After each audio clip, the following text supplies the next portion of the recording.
안녕하세요. 너와라TV 역사가 보여의 김여경입니다. 지난 시간에는 조선의 근대화를 이끌고 건국의 태동을 가져온 배제학당, 그리고 배제학당에서 운명적 전환점을 맞이한 청년 이승만에 대해 살펴보았습니다. 이번 대한민국 건국 가이드는 지난번에 이어 한성 감옥에서부터 시작합니다. 여러분, 감옥하면 어떤 이미지가 먼저 떠오르시나요? 감옥은 죄인을 가두어 두는 곳으로 일반적으로 부정적인 느낌이 먼저 듭니다. 하지만 역사적으로 살펴보면 감옥에 갇혔던 위인들을 어렵지 않게 찾아볼 수 있는데요. 죄를 저질러서가 아니라 대의를 위해서 또는 억울한 누명을 쓰고 감옥에 들어간 위인들이 많습니다. 그런 그들에게 감옥은 오히려 발전과 도약의 발판이 됩니다. 절망을 이기고 나온 그들은 한 단계 더 성숙된 모습을 보여주는데요. 이런 측면으로 봤을 때 감옥은 꼭 부정적인 곳만은 아닌 것 같습니다. 이승만을 포함한 독립협회 회원들은 고종을 폐위시키기 위한 혁명 모의를 하던 중 체포되어 악명 높은 한성 감옥에 갇히게 됩니다. 한성 감옥, 생소하신 분들이 많으실 텐데요. 한성 감옥은 지금의 종로 3가 단성사 극장 자리에 있던 대한제국의 감옥입니다. 한성 감옥이 이토록 악명 높았던 이유는 뭘까요? 수용자는 겨우 0.23평, 가로 세로 85cm의 비좁은 공간에 수감되었고 흙바닥에는 해충이 우글거렸습니다. 식사는 팥밥에 소금국과 콩나물이 전부였으며 그것마저 부패하여 구역질 나는 식사가 제공되었고 위생적으로도 최악이라서 많은 사람들이 질병에 시달렸습니다. 이뿐 아니라 자백을 받아내기 위해 잔혹한 고문으로 사람들이 죽어나가는 곳이기도 하였죠. 당시 수감자들은 한성 감옥을 이렇게 묘사했습니다. 축사에 가둔 소떼처럼 이리저리 죄수들을 몰아붙이는 곳. 바구니 속 겹쳐 밀치락달치락 거리는 미꾸라지처럼 버텨야 하는 곳. 한마디로 절대 들어가기 싫은 범죄자들의 무덤 같은 곳이었는데요. 미결수였던 이승만의 상황은 더욱 최악이었습니다. 그냥 있어도 생지옥과 같은 이곳에서 그는 손목에는 수갑을, 다리에는 족쇄를, 목에는 10kg의 무거운 칼을 쓰고 7개월을 있어야 했습니다. 고문이 얼마나 잔혹했던지 이승만은 차라리 죽기를 소망했습니다. 실제로 갖은 고문 끝에 그가 죽었다는 소문이 날 정도였는데요. 그의 아버지 이경선은 내 아들 실체라도 달라고 형무소를 찾아오기도 했습니다. 같이 갇혔던 동지들, 최정식, 안경수, 원현진, 장호익, 임병길 등은 평장에 이슬이 되어 사라졌습니다. 최정식의 마지막 말에 이승만은 편하게 죽으라는 말밖에는 해줄 수 없었습니다.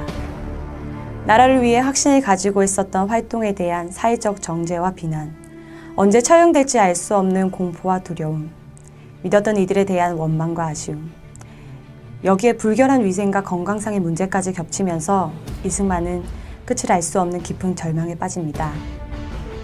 동시에 대한민국의 건국 또한 위기를 맞게 되는데요. 대한민국의 운명은 어떻게 되는 걸까요? 이 깊은 어둠 속 건국의 시계는 결국 멈춰버리고 마는 걸까요? 그러나 이승만은 하루아침에 마치 다른 사람처럼 행동합니다. 얼굴에 화색이 돌기 시작했고 생기를 되찾았습니다. 언제 사형될지 모르는 처지라고는 믿기지 않을 정도로 말이죠. 그 후 모범적인 옥중 생활로 간수들의 신임도 얻게 되는데요. 심지어 1902년 콜레라가 창궐하여 전염병이 감옥에까지 돌았을 때 그는 전염을 무릅쓰고 헌신적으로 죄수들을 간호하기까지 합니다. 간수들도 하지 못한 일을 대신 해낸 겁니다. 도대체 무엇이 그를 다른 사람으로 바꿔놓은 걸까요? 과연 그에게 무슨 일이 일어났던 걸까요? 그 의문을 풀기 위해 그날 밤으로 시간을 돌려보겠습니다. 그날 밤, 이승만은 사형당할 것이 틀림없다고 생각했습니다. 하루라도 빨리 죽는 것이야말로 고통에서 벗어나는 길이라고 수도 없이 생각했습니다. 급히 사형당하는 죄수가 부러울 정도로 말이죠. 그런데 이런 상황 속에서 이승만의 머릿속에 떠오른 건 가족도 평생을 공부해온 유학도 그 어떤 신념도 아니었습니다. 이상하게도 선교사들에게 들었던 서양 종교의 메시지가 계속하여 가슴을 울렸고 십자가에 달린 한 사람의 모습이 떠올랐습니다. 절대로 부모님의 종교를 버리지 않겠다고 다짐하고 또 다짐했던 이승만의 입에선 자신도 모르게 이런 고백이 터져나옵니다. 이 사건은 한 사람의 회심과 구원을 다룬 단순한 신앙 간증이 아닙니다. 그렇다면 저희가 이렇게 무게를 두고 시간을 할애하지 않았을 겁니다. 이 사건에는 두 가지의 큰 역사적 의미가 있습니다.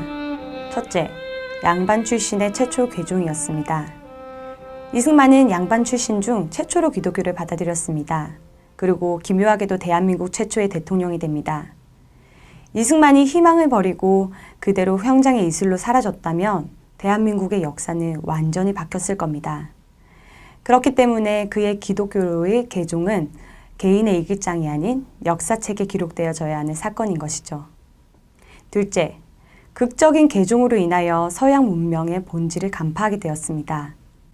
기존의 이승만은 서양에 대한 강한 불신과 거부감을 가지고 있었기 때문에 수박 겉핥기식으로밖에 그들을 이해하지 못하였는데요. 그런 그가 서양 문화의 정신이라고 할 수 있는 기독교를 받아들이고 이해하였기 때문에 자연스럽게 선진 문물에 대한 편견과 선입견 또한 사라지게 됩니다. 그리고 이것을 감옥에 있는 동지들에게 전파하는데요. 그로 인해 많은 사람들이 자유와 평등, 인권 등 기독교의 가치를 받아들이게 됩니다. 아이러니하게도 가장 자유가 없는 감옥에서 자유의 향기가 진동하는데요. 이때 이승만은 자신의 체험을 바탕으로 폐쇄적이고 부패한 조선을 혁신하기 위한 수단으로 기독교를 주시하게 됩니다. 한반도는 마치 거대한 담장 없는 감옥과도 같았기 때문입니다. 지옥과 같은 한성 감옥에도 자신과 동지들에게 살아갈 힘과 희망을 준 기독교라면 나라와 백성들을 구할 수 있을 것이란 확신이 든 것이죠.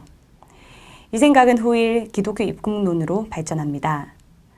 한반도 어느 곳을 살펴봐도 어둠뿐인 이때 가장 어두워야 할 감옥이 오히려 나라를 비추는 등불로 떠오릅니다. 이제 이승만은 배제학당 당시에는 아무런 의미를 두지 않았던 영어 성경을 읽기 시작합니다. 선교사들이 간수들 몰래 넣어준 것인데요. 목에는 칼이 차고 두 손은 수갑이 채워졌기 때문에 누군가 책장을 넘겨줘야 책을 읽을 수 있었다고 합니다. 목에 칼을 찬 채 7달을 견딜 수 있었던 원동력은 여기에 있습니다.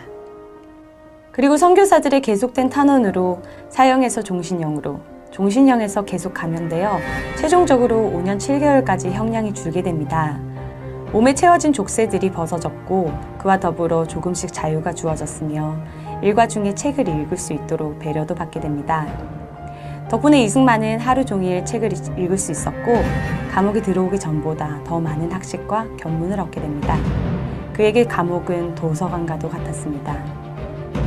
그의 영어 수준도 날로 완벽해졌고 독서와 집필의 시간을 축적해 나갑니다.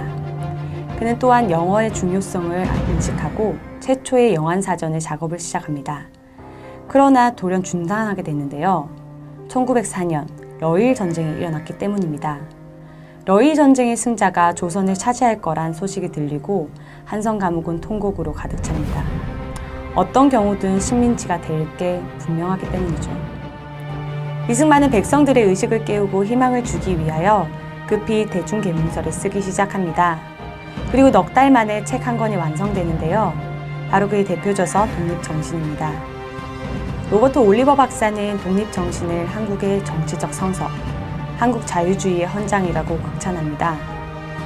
이승만은 이 책을 통하여 조선이 멸망하지 않으려면 선진국을 모델로 한 문명개화를 통해 부국강병을 일으켜야 한다고 강조합니다. 독립을 유지하고 발전하기 위해서는 정치제도를 개선해야 하고 국가의 지도자를 바꿔야 하며 우리보다 앞서 있는 선진국을 표본으로 삼아 하루빨리 문호를 개방해야 하고 경제적으로는 상업과 공업, 무역을 활발히 해야 한다고 주장했습니다. 100년도 전에 이승만은 지금의 대한민국을 디자인했습니다. 세상과 단절된 차가운 감옥 바닥에서 행해진 기적과도 같은 일이었는데요. 세계 정세와 한반도를 한눈에 볼 수 있는 놀라운 통찰력이 없었다면 불가능한 일이었습니다. 그러나 안타깝게도 당시 정부가 이승만에게 적대적이었기 때문에 책은 출판되지 못합니다. 역사에 만약에라는 말은 없다고 합니다. 하지만 만약에 독립정신이 출판되어 국민들에게 널리 익혔다면 어땠을까요? 시청자 여러분들의 상상에 맡기도록 하겠습니다. 한편 이승만은 드디어 형을 마치고 한성 감옥에서 출소하는데요. 출소 후 그는 바로 미국으로 향하게 됩니다. 그가 미국으로 향한 이유는 무엇이고 그곳에서 어떤 일들이 그를 기다리고 있었을까요? 프로그램을 진행할 때 감옥에 대한 질문을 드렸는데요. 이승만에게도 감옥은 부정적인 곳만은 아니었던 것 같습니다. 감옥의 고난이 담금질이 되어 건국 정신을 완성시켰기 때문입니다. 그가 그린 설계도의 끝에는 세계 초강대국 인류국가 대한민국이 있습니다. 그렇기 때문에 우리는 여기서 멈춰선 안 됩니다. 자유가 없을 때 우리는 자유의 소중함을 알고 자유를 갈구하게 됩니다. 건국의 기초가 무너지고 자유가 위협을 받고 있는 지금 그 어느 때보다 우리에게는 독립정신이 필요합니다. 자유 대한민국이 세계 위에 우뚝 서는 그날까지 너아라TV는 멈추지 않습니다. 다음 행선지는 미국입니다. 지금까지 너아라TV 역사가 보여의 김여경이었습니다. 감사합니다.